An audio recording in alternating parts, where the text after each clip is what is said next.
Isang makabuluhang hakbang ang isinagawa ng Nueva Ecija University of Science and Technology o NEUST, katuwang ang Amatea the NEUST Amazing Theater Arts and Film Production sa paglikha ng isang pelikulang tumatalakay sa issue ng anti-bullying sa loob ng paaralan.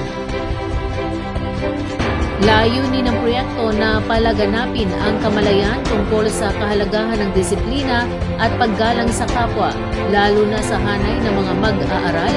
Ang pelikula ay nagsisilbing salamin ng mga karanasang kinakaharap ng kabataan sa kasalukuyan, kung saan patuloy na naging hamon ang bullying sa iba't ibang anyo. Pinagbidahan ito ng mga kilalang personalidad sa industriya ng pelikula tulad ni Aldur Abrenica, EJ Falcon, Julio Diaz at Patricia Javier. Ang kanilang partisipasyon ay nagbigay ng dagdag na kredibilidad at lakas sa mensahe ng pelikula. Isinagawa ang karamihan ng shooting sa NEUST Sumakab Campus Cabanatuan na nagsilbing pangunahing lokasyon ng mga eksena. Naging malaking oportunidad ito para sa mga NEUSTian na maipakita ang kanilang talento sa larangan ng pag-arte, produksyon at sine. Bukod sa pagiging malikhaing proyekto, ipinapakita rin ng pelikula ang patuloy na ambag ng NEUST sa pagtugon sa mga suliraning pang-edukasyon sa bansa, partikular na sa usapin ng ligtas at maayos na kapaligiran sa paaralan. Para sa maraming estudyante ng NEUST, ang pelikulang ito ay hindi lamang isang proyekto kundi isang personal na laban sa bullying. Ayon sa ilang kalahok, ang kanilang pagganap ay hinugot mula sa tunay na karanasan bilang biktima, saksi o maging bilang dating ng aapi. Sa pamagitan ng sining, nabigyan sila ng boses upang ipahayag ang mga hindi madaling sabihin sa pang-araw-araw na buhay. Hindi lamang artista ang bida sa pelikula kundi ang mismong mga estudyante na patuloy na lumalaban para sa respeto at pagtanggap. Ipinakita rin dito na ang pagbabago ay maaaring magsimula sa simpleng pangunawa at pakikinig sa isa't isa. Sa ganitong paraan, nagiging higit pa sa aliwan ang pelikula. Isa itong makapangyarihang kasangkapan para sa edukasyon, paghilom at pagbabagong panlipunan. Arestado ang 3 lalaki matapos makumpiskahan ng mahigit 690,000 pesos na halaga ng ilegal na sigarilyo sa isinagawang operasyon ng pulisya sa barangay Kalumbitin, Cuyapo nitong Sabado, March 28. Batay sa ulat, nasabat ng mga otoridad ang tinatayang 30 malalaking kahon na naglalaman ng mga kontrabandong sigarilyo. Agad na inaresto ang driver ng sasakyan at ang 2 pahinante na kasama nito.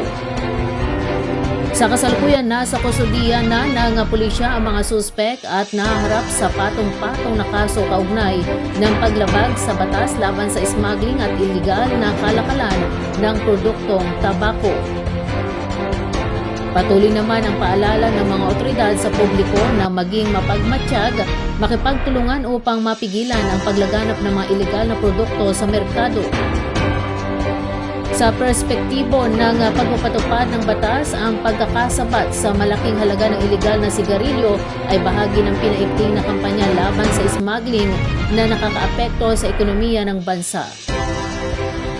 Ayon sa mga otoridad, ang ganitong uri ng ilegal na kalakalan ay nagdudulot ng malaking pagkawala sa kita ng pamahalaan mula sa buwis at maaari ring magbanta sa kalusugan ng mamimili dahil sa kawalan ng regulasyon sa mga produktong ito. Ipinapakita rin ng insidente ito na patuloy ang operasyon ng mga sindikato sa mga probinsya, kaya mas pinahihigpit pa ang pagbabantay at pagpapatupad ng batas sa mga pangunahing ruta ng distribusyon. Sa huli, binigyan din ng pulisya na mahalaga ang kooperasyon ng komunidad upang tuluyang masugpo ang ganitong uri ng iligal na gawain.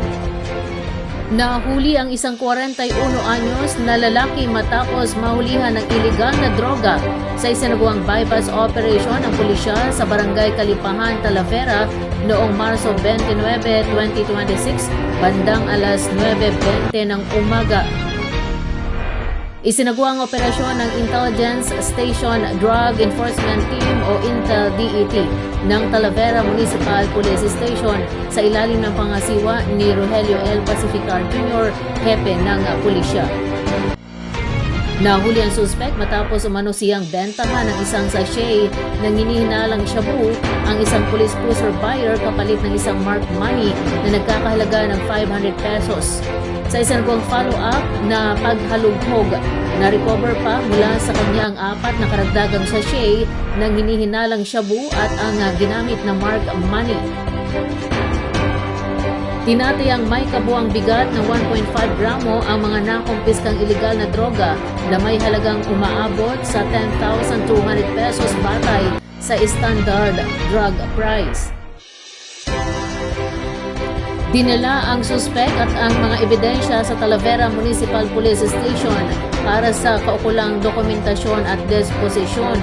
Inihahanda na rin ang kasong paglabag sa Republic Act No. 9165 o ang Comprehensive Dangerous Drugs Act of 2002, partikular sa Section 5 at 11 nito, para sa inquest proceedings sa Office of the Provincial Prosecutor ng Nueva Ecija.